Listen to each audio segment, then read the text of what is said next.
ഭദ്രന്റെ കുഞ്ഞിപ്പെണ്ണ്. രചന മഞ്ജു മുരളി. അവതരണം Salim Karulayi. Editing SN creations.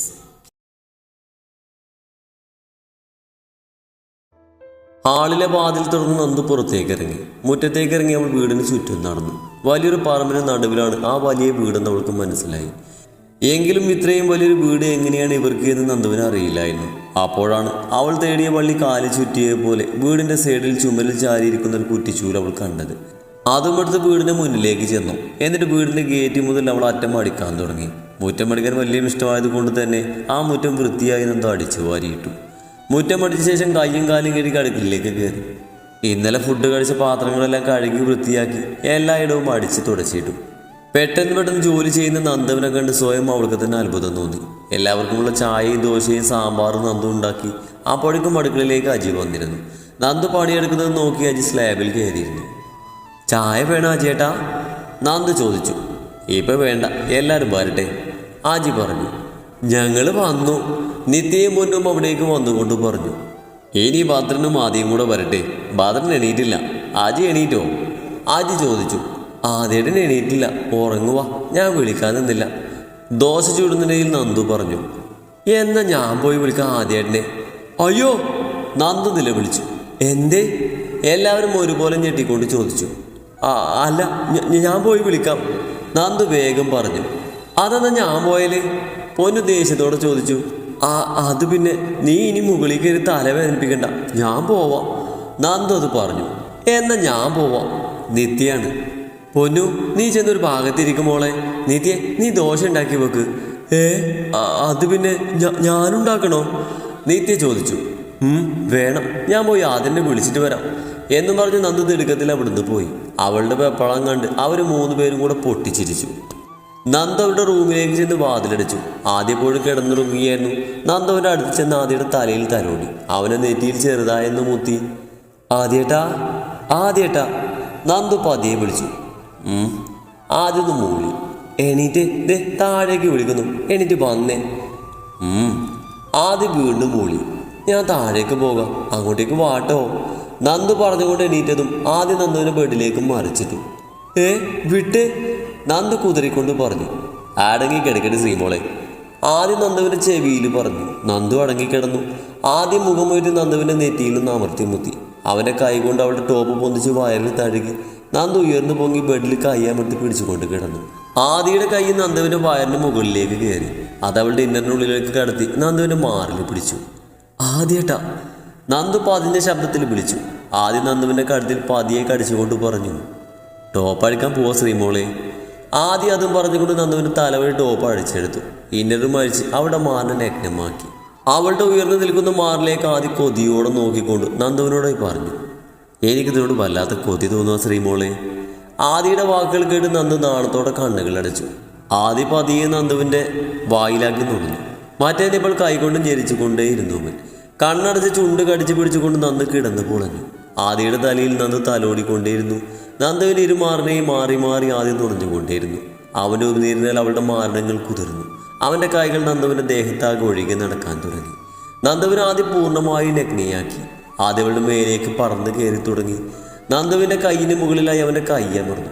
അവളിലേക്ക് അവൻ ആയിരുന്നു. നന്ദുവിൻ്റെ മാരണം നുണഞ്ഞുകൊണ്ട് ആദ്യം അവളിലേക്ക് വേഗത്തിൽ ഉയർന്നു താഴ്ന്നുകൊണ്ടിരുന്നു.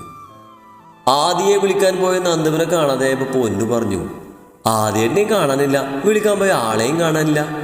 അവർ വന്നോളും. നിത്യമോളെ, നീ ആ ചട്ടു വെങ്ങുതാ, നീ പോയി ഭദ്രനെ വിളിച്ചോണ്ട് വാ.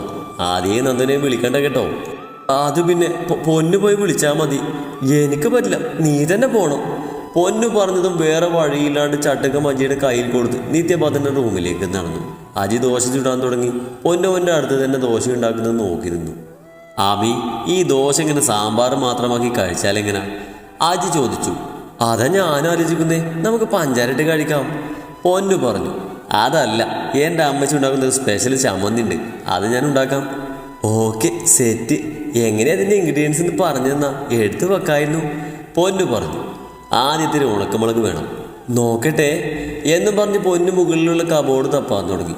അവസാനം അജിയുടെ അടുത്തുള്ള കബോർഡ് തുറക്കാനായി കാലെത്തിച്ചതും കാല് തെറ്റി പൊന്നു അജിയുടെ മേലേക്ക് വിടുന്നതും ഒരുമിച്ചായിരുന്നു. പെട്ടെന്നായതുകൊണ്ട് അജിയുടെ കയ്യിൽ നിന്ന് ചട്ടകം താഴെ വീണു.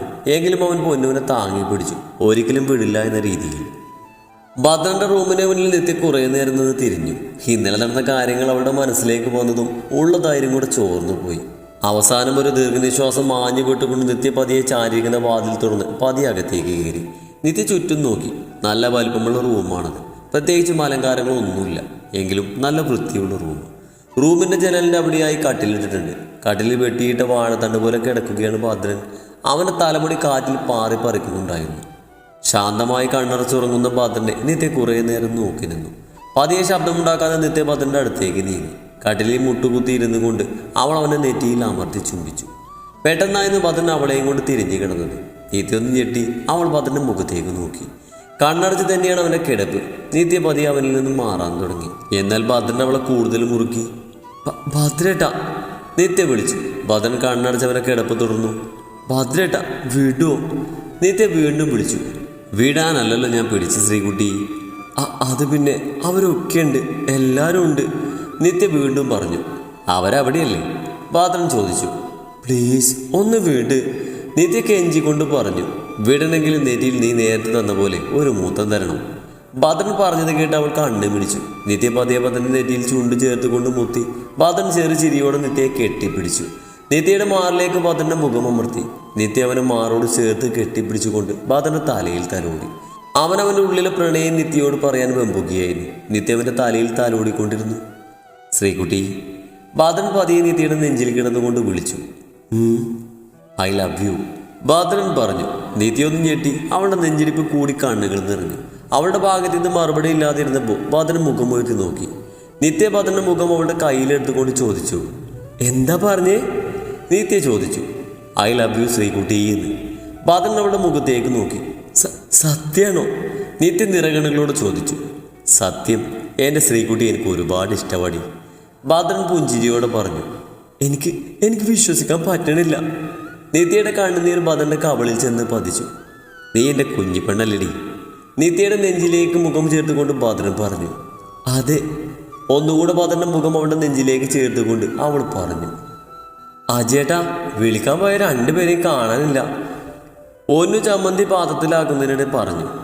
വരും, അവർ രണ്ടുപേരും ജോഡികളാണല്ലോ, അജി പറഞ്ഞു. അജേട്ടൻ്റെ ജോഡിയെ കണ്ടുപിടിക്കുന്നില്ലേ? പൊന്നു ചോദിച്ചു. കണ്ടുപിടിക്കണം, എനിക്കൊരു കൊച്ചിന് ഇഷ്ടമാണ്, പറയണം. ആണോ? ആരെയാ? പേരെന്താ? നെഞ്ചി വിങ്ങുന്നുണ്ടെങ്കിലും പൊന്നത് മനസ്സിലൊളിപ്പിച്ചുകൊണ്ട് പറഞ്ഞു. അതൊക്കെ ഉണ്ട്, ചിലപ്പോൾ അവളുടെ ഏട്ടന്മാരുടെ കയ്യിൽ നിന്ന് തല്ല് കിട്ടുമായിരിക്കും. ഏയ്, ഒരു പോലീസിനെ തല്ലാനുള്ള ധൈര്യമൊന്നുമില്ല. അജയുടെ ധൈര്യമായി പറഞ്ഞ ചിലപ്പോൾ കൊച്ചി ഇഷ്ടമുള്ളത് പറഞ്ഞാലോ? ആ കൊച്ചിൻ്റെ അത്ര ഭംഗിയൊന്നും എനിക്കില്ല. അജയേട്ടാ, നമ്മുടെ ഭംഗിയിലല്ല നമ്മുടെ കാര്യം, സ്വഭാവത്തിലല്ലേ കാര്യം. എന്നാ പറയാലേ, ധൈര്യമായി പറ, ഞാനും കൂടെയുണ്ട്. അങ്ങനെയൊക്കെ പൊന്നു പറയുന്നുണ്ടെങ്കിലും പൊന്നുവിന് നെഞ്ച് വിങ്ങി പൊട്ടി. ആ കോച്ചിന് എന്നെ ഇഷ്ടമാണെങ്കിൽ അവളെ നിശ്ചയ എന്ന് വിളിക്കും. പൊന്നു പറഞ്ഞത് കേട്ടതും, എന്നാൽ എനിക്ക് ആമിയാണ് ഇഷ്ടം. I love you Ami. Aji ആമിയുടെ കണ്ണിൽ നോക്കിക്കൊണ്ട് പറഞ്ഞു. ആമി ഞെട്ടി അജിയെ നോക്കി. അജി പ്രതീക്ഷയോടെ ആമിയെ നോക്കി. ആമി ഒന്നും മിണ്ടാതെ അടുക്കളയിൽ നിന്ന് തിരിഞ്ഞ് നടന്നു. അജി നിരാശയോടെ തിരിഞ്ഞ് നിന്ന് ദോശ ചൂടാൻ തുടങ്ങി. അവൻ്റെ കണ്ണും നിറഞ്ഞിരുന്നു. ഇച്ചായ, പെട്ടെന്നുള്ള വിളി കേട്ട് അജി ഞെട്ടി തിരിഞ്ഞു നോക്കി. അവിടെ അടുക്കളയുടെ വാതിലിൽ കൈകെട്ടി പുഞ്ചിരിച്ച് നിൽക്കുന്ന പൊന്നു. ആമി, അജി പുഞ്ചിരിയോടെ വിളിച്ചു. അജി ഉണ്ടാക്കുന്ന ദോശ അവിടെ ഇട്ട് അജി ഓടിച്ച് നാമിയെ കെട്ടിപ്പിടിച്ചു. പൊന്നു അജിയുടെ അത്ര ഉയരമില്ലാത്തതുകൊണ്ട് തന്നെ അവൾ അവനെ നെഞ്ചിൽ ചേർന്ന് നിന്നു. അജിയുടെയും പൊന്നുവിൻ്റെയും കണ്ണു നിറഞ്ഞിരുന്നു. കുഞ്ഞു പുഞ്ചിരിയോടെ അജി പൊന്നുവിൻ്റെ തലയിൽ തലോടി. പൊന്നു അജിയുടെ നെഞ്ചിൽ മൃദുലമായി മുത്തി. അജി പൊന്നുവിനെ എടുത്തുകൊണ്ട് അടുക്കളയുടെ സ്ലാബിലിരുത്തി. അജി അവളോട് ചേർന്ന് നിന്നു. പൊന്നു അജിയുടെ തോളിൽ കൈ ചേർത്തുകൊണ്ടിരുന്നു. ആമി, ഒന്നുകൂടെ വിളിക്കോ എന്നെ അങ്ങനെ? അജി ആമിയുടെ കണ്ണിലേക്ക് നോക്കിക്കൊണ്ട് പറഞ്ഞു. ഐ ലവ് യു ഇച്ചായ. പൊന്നു അജിയുടെ കഴുത്തിലേക്ക് മുഖം ചേർത്തുകൊണ്ട് പറഞ്ഞു. അജി പതിയെ പൊന്നുവിൻ്റെ ഇടുപ്പിലേക്ക് കൈ ചേർത്തുകൊണ്ട് അവനിലേക്ക് അടുപ്പിച്ചു. പൊന്നൊന്നുകൂടെ അജിയിലേക്ക് ചേർന്നിരുന്നു. അജി പതിയെ അവൻ്റെ കഴുത്തിൽ നിന്നും പൊന്നുവിൻ്റെ മുഖം കയ്യിലെടുത്ത് പൊന്നുവിൻ്റെ മുഖത്തേക്ക് നോക്കി. അജി പതിയെ അവൻ്റെ മുഖം പൊന്നുവിൻ്റെ മുഖത്തേക്ക് അടുപ്പിച്ചു. പൊന്നു കണ്ണുകൾ ഇറുകയടിച്ചു. അജി പൊന്നുവിൻ്റെ ചുണ്ടിലേക്ക് ചുണ്ട് ചേർക്കാൻ നിന്നതും പുറകിൽ നിന്നൊരു ശബ്ദം കേട്ട് അവർ രണ്ടുപേരും ഞെട്ടി നോക്കി. നോക്കുമ്പോൾ അടുക്കള വാതിൽ കയ്യും കെട്ടി ചാരി നിൽക്കുന്ന നന്ദു. പൊന്നു സ്ലാബിൽ നിന്ന് ചാടിറങ്ങി അജിയുടെ മറവിൽ നിന്നു. നന്ദു മുടി കെട്ടി ചുറ്റി വെച്ചുകൊണ്ട് അവിടെ രണ്ടുപേരുടെയും മുന്നിലായി ചെന്ന് നിന്നു. പൊന്നുവും അജിയും നന്ദുവിന്റെ മുഖത്ത് നോക്കി ഇളിച്ചു കാണിച്ചു. അത് പിന്നെ അല്ല അജിയായിട്ട് എൻ്റെ കണ്ണിൽ പൊടി പോയപ്പോ പൊന്നു പറഞ്ഞു. ദോശയായോ മാറിയെന്നേ നന്ദു ചോദിച്ചു. അത് അജി മാറുന്നു നോക്കുമ്പോൾ ദോശ കരിഞ്ഞൊരു പരിവായിരുന്നു.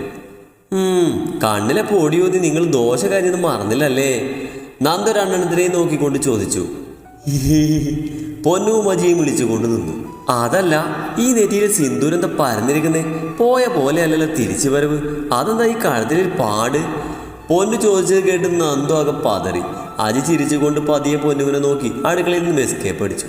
നീ ഏട്ടത്തിമേ ചോദ്യം ചെയ്യുന്നു, പാത്രം കൊണ്ട് വെക്കടി കഴിക്കാൻ, നന്ദു വേഗം പറഞ്ഞു. പൊന്നടക്കി ചിരിച്ചുകൊണ്ട് പാത്രം എടുത്തുകൊണ്ട് ഹാളിലേക്ക് നടന്നു. ഭദ്രന്റെയും നിത്യയുടെയും കാര്യം അവരാരോടും പറഞ്ഞില്ല. എല്ലാവരും കഴിക്കാനിരുന്നു. ഇന്ന് നന്ദു നിധി ആമി ക്ലാസ്സിൽ പോകണില്ലേ? അജി ചോദിച്ചു. അത് ഞാൻ നാളെ പോവാം, നന്ദു പറഞ്ഞു. ഞാൻ നാളെ പോവാം, ഇന്ന് വീട്ടിൽ പോകണം, നിത്യയും പറഞ്ഞു. ഞാനിന്ന് പോകും. ഫുഡ് കഴിച്ച് കഴിഞ്ഞ് അമ്മേച്ചിയുടെ അടുത്തുനിന്ന് ചെന്നിട്ട് വേണം പോവാൻ. ആദി, ഞാനിന്ന് ബസ്സിലേക്ക് പോകും. നീ നാളെ വന്നാൽ മതി. 2 ദിവസമായി ബസ് എടുത്തിട്ട്. അപ്പം എല്ലാവരും തിരിച്ച് പോവാണോ? നന്ദു ചോദിച്ചു. പിന്നെ പോവാതെ പോണം.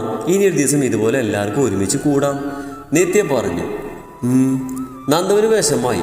അവളത് പുറത്ത് കാട്ടിയില്ലെങ്കിലും ആദ്യക്കത് മനസ്സിലായി. പിന്നെ അടുത്തത് ആരുടെ കല്യാണമാണ്? പൊന്നുവിൻ്റെ ആണോ? നിത്യ ചോദിച്ചു.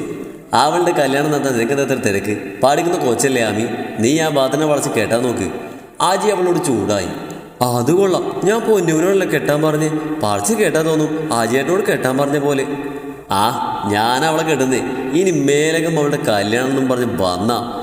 ആജി പറഞ്ഞത് കേട്ട് ഭദ്രനും ആദിയും ഒരുപോലെ ഞെട്ടി. അപ്പോഴാണ് ആജി എന്താ പറഞ്ഞെന്ന ഓർത്തെ. എല്ലാവരെയും നോക്കി ചിരിച്ചുകൊണ്ട് അജിയിരുന്നു. പൊന്നൊന്നും മിണ്ടാതെ തലതായിത്തീരുന്നു. അത് കണ്ട് എല്ലാവരും പൊട്ടിച്ചിരിച്ചു. ചിരിയും കളിയുമായി അവർ ഭക്ഷണം കഴിച്ചു. ഫുഡെല്ലാം കഴിച്ച് അജി പോവാൻ റെഡിയായി. പൊന്നു ഒന്നും മിണ്ടാതെ തലതായിട്ട് നിന്നു. അവളുടെ കണ്ണ് നിറഞ്ഞിരുന്നു. ഭദ്ര, ആദി, ഒരു പരിചയമില്ലാതെ തന്നെ എപ്പോഴും നിങ്ങൾ എന്നെ കൂട്ടുകാരനാക്കി. ജോലി എന്ന് പറഞ്ഞ് നടന്നിരുന്ന ഞാൻ ജീവിതം എൻജോയ് ചെയ്ത ഈ 2 ദിവസമാണ്. നമുക്കിനിയും ഇതുപോലെ കൂടണം കേട്ടോ. ഭദ്രനും ആദിയും അജിയെ കെട്ടിപ്പിടിച്ചു. നിത്യയും നന്ദവും കണ്ണു തുടച്ചു. ആമി, ഞാൻ പോവാം, ഈ ചായ വിളിക്കാട്ടോ, പൊന്നുവിനോടായി അജി പറഞ്ഞു. പൊന്നു അജിയെ നോക്കി ചിരിച്ചു. എല്ലാവരോടും യാത്ര പറഞ്ഞ അജി മുറ്റത്ത് നിർത്തിയ ജീപ്പിലേക്ക് കയറി ആ വീടിൻ്റെ ഗേറ്റ് വിട്ടു പോയി. എല്ലാവരും ചിരിയോടെ അത് നോക്കി നിന്നു.